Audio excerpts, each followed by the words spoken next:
leaders adopt the first ever global compact on migration. Kenya launches a giraffe conservation plan, including fighting habitat loss, poaching, and disease. And the senior enlisted leader of U.S. Army Africa discusses its activities on the continent. Africa 54 starts right now.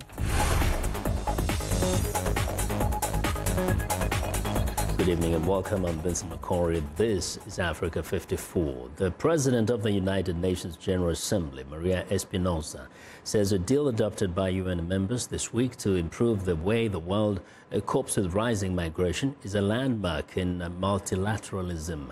The deal will facilitate cooperation on international migration issues. The deal was approved during the Intergovernmental Conference to adopt the Global Compact for Safe, Orderly and Regular Migration in Marrakesh, Morocco. The UN began working on the non-binding pact after more than 1 million people arrived in Europe in 2015, many fleeing civil war in Syria and poverty in Africa.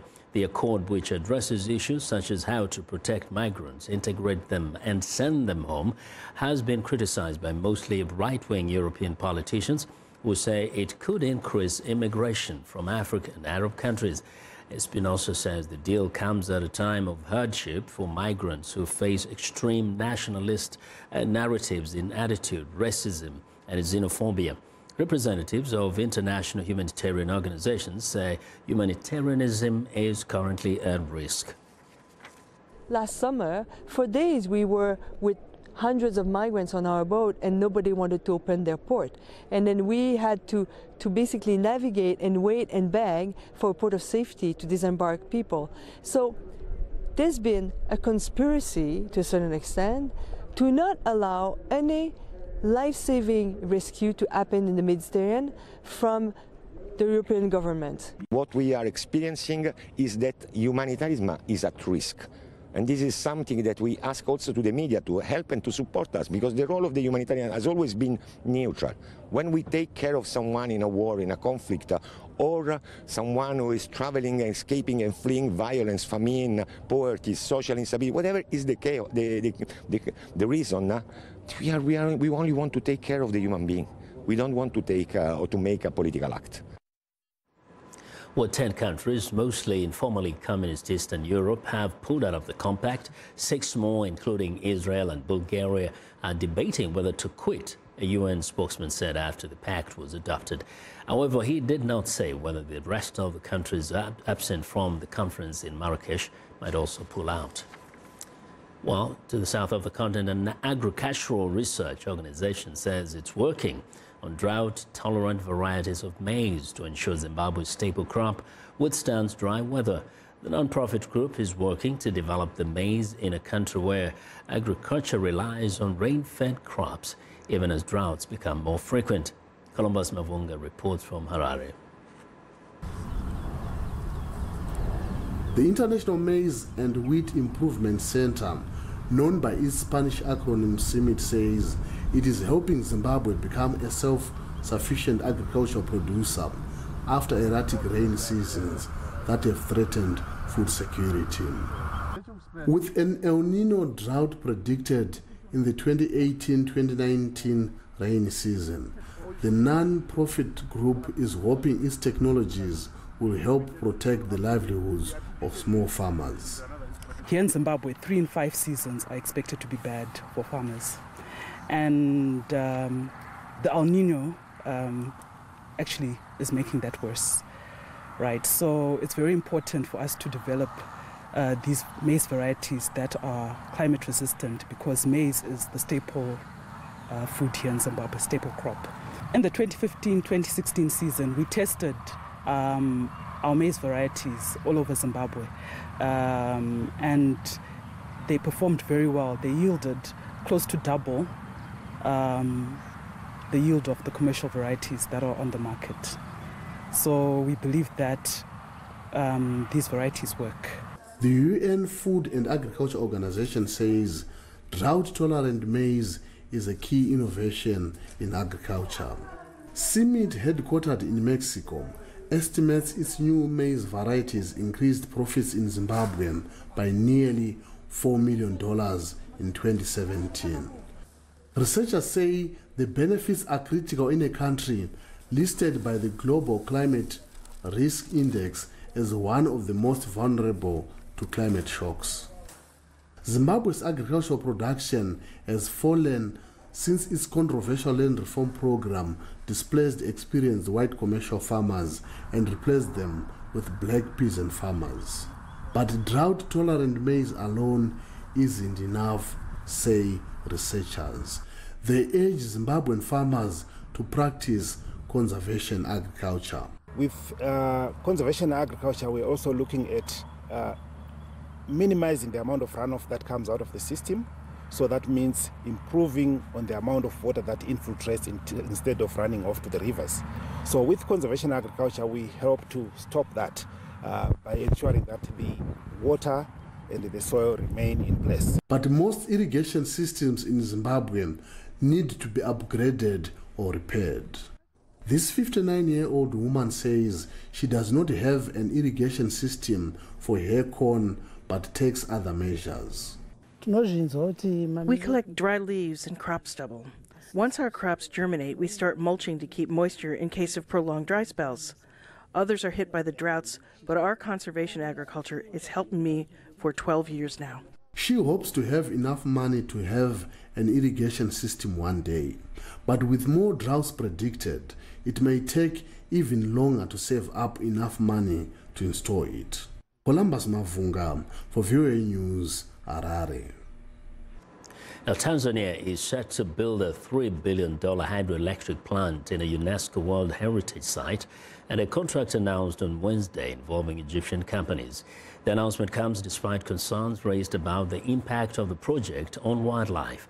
Tanzanian President John Magufuli has pushed for the project to start despite concerns raised about the impact on the Selous Game Reserve. Known for its elephants, black rhinos and giraffes, the reserve covers 50,000 square kilometers and is one of the largest protected areas in Africa, according to UNESCO. The planned hydropower dam, which will more than double Tanzania's power generating capacity, puts protected areas of global importance as well as the livelihoods of over 200,000 people who depend upon the environment at risk, according to the World Wildlife Fund Conservation Group report. Arab contractors will hold a 55% stake in the project, and the Egyptian power company El Saweed owns the remaining 45%. Now, still in East Africa, where Kenya has recently declared giraffes as critically endangered and launched a recovery plan to fight habitat loss, poaching and disease. Here's VOA's Mariama Diallo. The giraffe population in Kenya has dropped 40% in the last 30 years, according to Charles Musyoki, Acting Director General for Kenya's Wildlife Service. The Rothschild giraffes in particular, we have only 659 remaining. And there are only two countries in Africa that have Rothschild giraffes, Kenya and Uganda. And I think the largest proportion of those giraffes is actually in Kenya. He says the country's recovery plan would address all the factors causing the population decline. We are engaging with landowners so that we can have a sort of integrated land use program that is going to ensure that even as we pursue other land uses, we secure key habitats for giraffes. We want to be very keen in our anti-poaching programs. We are very keen at looking at infrastructure developments, because most of the infrastructure developments that are taking place are basically encroaching on habitats for giraffes. At the Giraffe Center in Nairobi, eco-tourist Cody Heyman laments what's happening to the giraffe population. These are beautiful animals. You know, I love giraffes. I love all wildlife. I find it very sad that they're on the endangered list. I hope efforts will be fruitful in keeping them alive and keep taking them off that list. Conservationists at the Bristol Zoo in southwest England stress they are in a race against time to save the species. There is a very good chance that we've been seeing a massive decline for a long time, and we just haven't been paying enough attention to them, unfortunately. So giraffe as a whole, there's about 80,000 remaining, which is even less than African elephants. She says that giraffes, as grazers, are an important part of the ecosystem. Mariama Diallo, VOA News. On to Europe now. A massive manhunt continues in France Wednesday for the gunman who opened fire on the world-famous Christmas market in the centre of Strasbourg Tuesday, killing 2 people. Officials initially put the death toll at 3 people, but revised it down to 2 on Wednesday, along with at least 12 wounded. Police fanned out across the region as France raised its security threat level to emergency attack, increasing border security and police presence around Christmas markets. Early Wednesday, police still had the crime scene area cordoned off. Authorities had opened a terror investigation into the attack by a gunman who is known by the police. Well, police say the man is very unfavorably known for civil law offenses for which he was already condemned in France and Germany and has been sentenced. Well, police say the gunman was wounded during a shootout with officers and fled that scene. The gunman was on a watch list of suspected extremists and was also wanted for questioning in connection with a robbery. Police suspect he deliberately targeted civilians rather than soldiers who are patrolling the area. France is no stranger to extremist attacks. Islamic State claimed responsibility for 2 nights of bombings and shootings in Paris in November 2015, killing 130 people, months after a deadly shooting at a French satirical magazine and a hostage-taking in a cautious supermarket, and a terrorist truck attack in Nice in 2016 that left 86 people dead. New protests have erupted in France while the government is still struggling to pacify the so-called Yellow Vest rioters who have ravaged the nation's capital in recent weeks, protesting tax raises and social injustice. Students from secondary schools flooded the streets of Paris Tuesday to express their rejection of President Emmanuel Macron's plans to change the end-of-school exam known as the baccalaureate or BAC, and to demand the repeal of a reform passed last year which introduces stricter selection criteria for admission to universities. VOA's Zlatitsa Hoke has more. French students demonstrated against Macron's plans to change the high school exit exam and replace the broad subjects pupils currently choose from, such as science, literature and social sciences, with courses designed to prepare students for the university and modern job market. Students had been protesting for some time about these and other reforms they see as a move to ensure the rich get the best education. Macron barely mentioned the students who've been rallying for days at universities and high schools to protest against the government's reforms and to say that the privatization of universities must stop, that university doors will no longer be closed to high school students, and that massive investments must be made in higher education. Tuesday's demonstration comes after another violent Yellow Vest protest Saturday in Paris.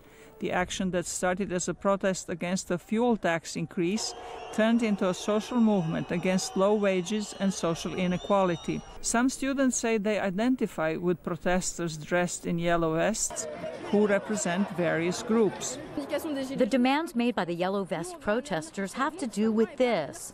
We want a good future that is not broken because they've broken public services or slashed pensions and so on. In a televised speech Monday night, Macron was apologetic. I may have given you the impression that I didn't care, that I had other priorities. In a concession to protesters, Macron announced a minimum wage rise and tax cut for retirees, but refused to reinstate wealth tax or back off from his reform plans. The commitments made by the president during the presidential election, which are not the same as yours, it is true, were chosen by the French people, and they will be implemented by this majority.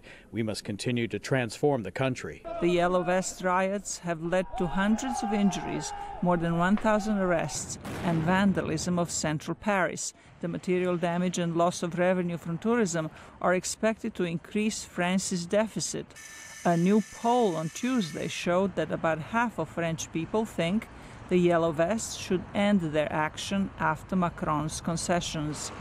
Zlatitsa Hoke, VOA News, Washington. Well, I want to know what you think about Africa 54 and the stories you cover. Join the conversation on Facebook. The address is Africa 54. We're also streaming our show live on Facebook, so check us out and share our show with your friends. Find me on Twitter at VOA Vince Macquarie. Still ahead on Africa 54, the U.S. Army talks about its activities in Africa. But first, a look at Wednesday's headlines.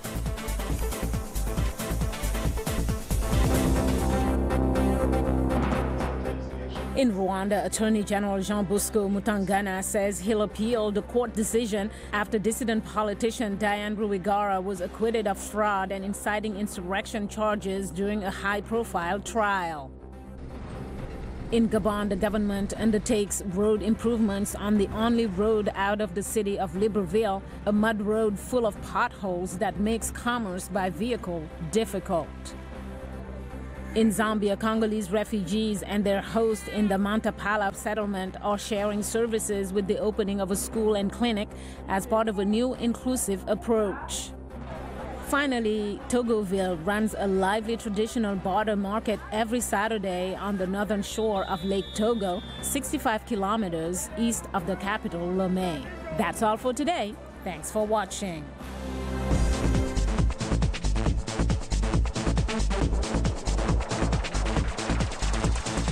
U.S. President Trump and Democratic leaders clashed Tuesday at the White House over funding a U.S.-Mexico border wall as part of a larger government spending package that must be passed by December 21st.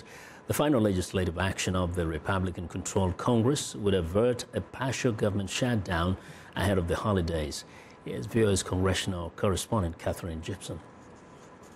Anything you want to call. An unusual Oval Office declaration by the president.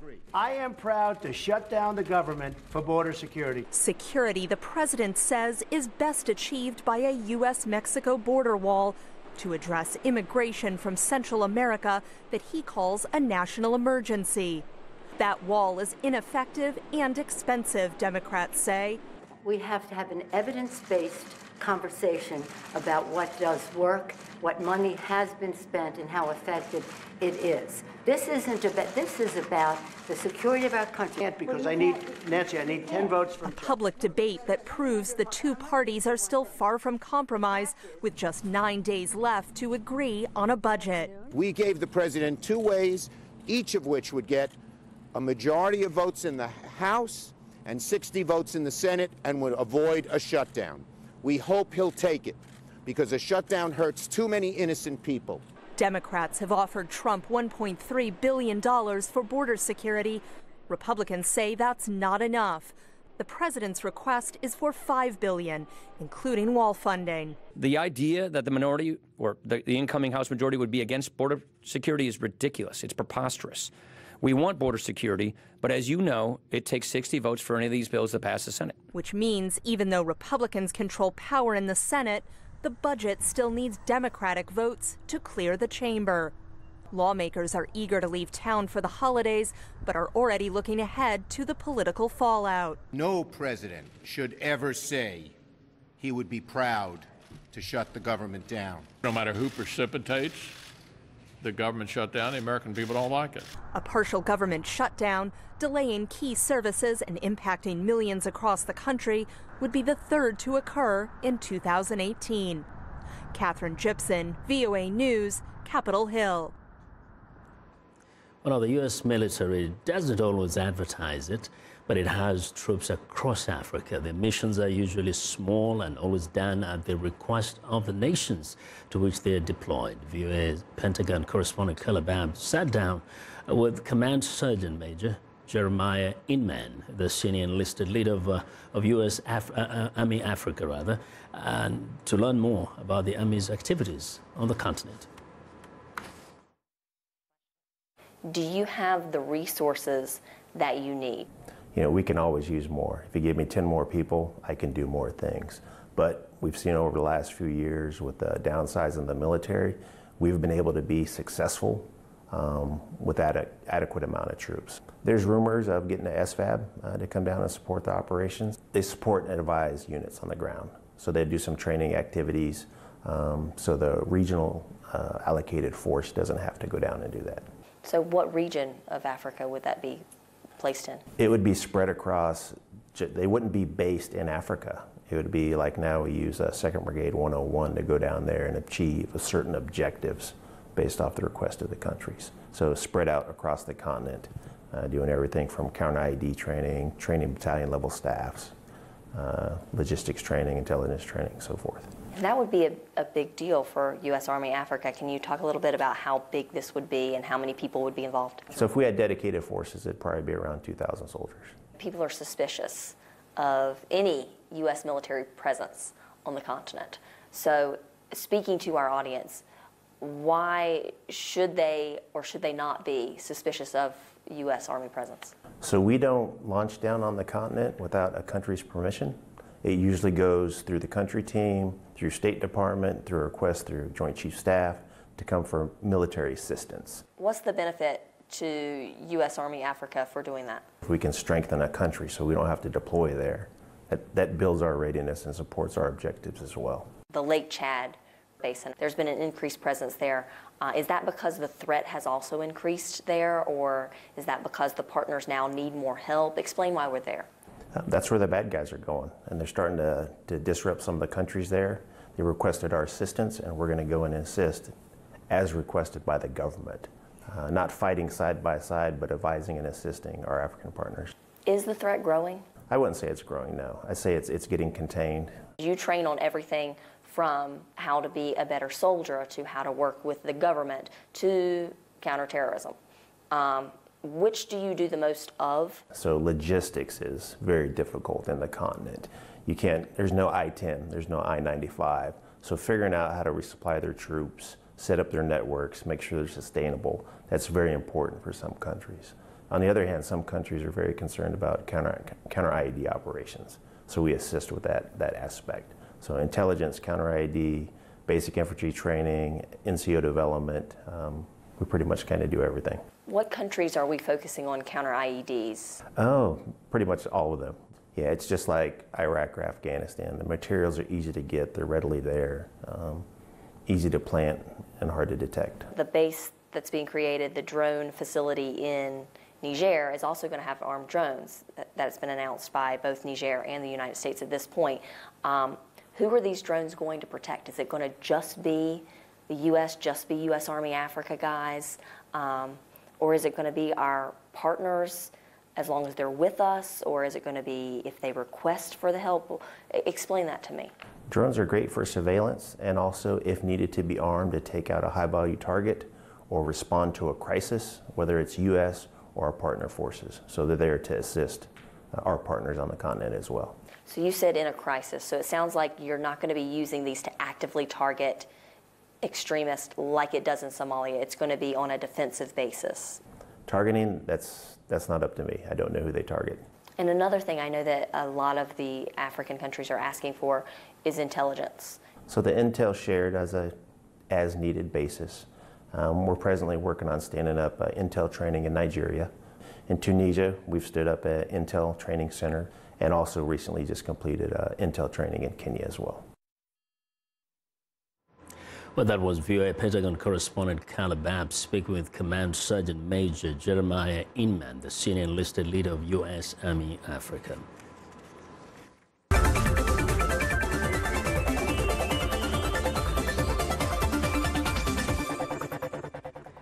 Now, if short films are shorter than feature films and commercials are shorter than both, what's shorter than everything? Gifs. At 18 seconds or less, these microfilms are getting their time in the spotlight. Tina Treen reports. Whether you call them GIFs or GIFs, they're short for Graphics Interchange Format, and better known as the looping video animations that are everywhere on mobile and social media. And at the Giphy Film Fest in New York, they're moving from touchscreens to the big screen. I think people are just used to shorter form content in general, and I really think people will embrace this format as a type of entertainment. Users can upload their video and photos to sites like Giphy.com and Gifs.com, which then generate the GIFs automatically, making them easy to share on social media.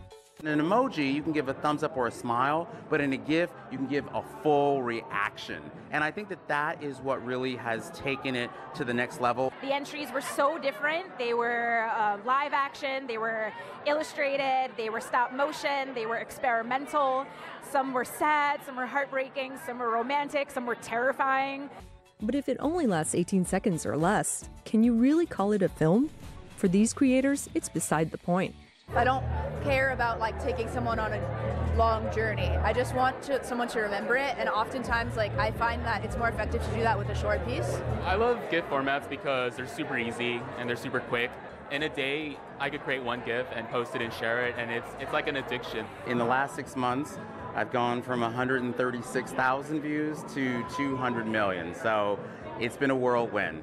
They're also democratizing access for aspiring filmmakers and artists. Maybe you don't have the means to create a feature-length film right now, or even the means to create a short-length film, but you could probably create a film within 18 seconds. Just shoot something with your phone, shoot something with your iPad. There are cameras everywhere. There is no excuse to not make a film. And in the age of diminishing attention spans, it's timely entertainment. Tina Trin, VOA News, New York.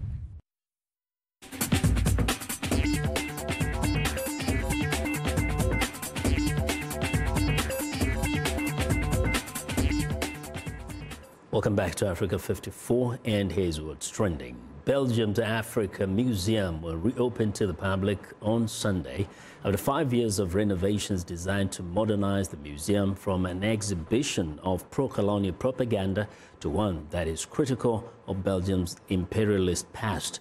The museum, full of artifacts and stuffed wildlife, was often criticized for ignoring the brutalities of King Leopold II's fiefdom, whose troops collected the hands of those who resisted slave labor at a time when millions of Congolese people are estimated to have died.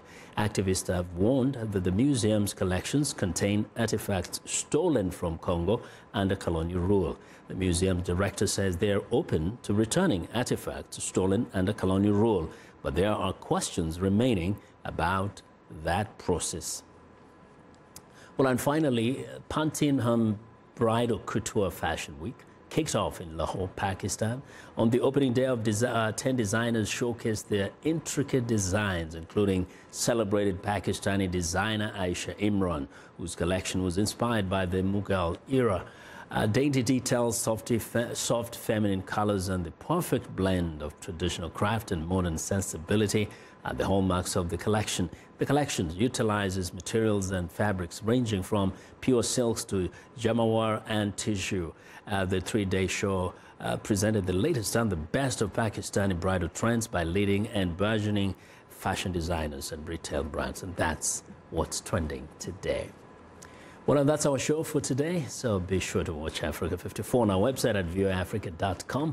Tune in to VOA's evening radio show Africa News tonight at 1800 UTC, and in the mornings today, Break Africa between 0300 and 0600 UTC, Monday through Friday. Thanks for watching. From all of us here, have a good night.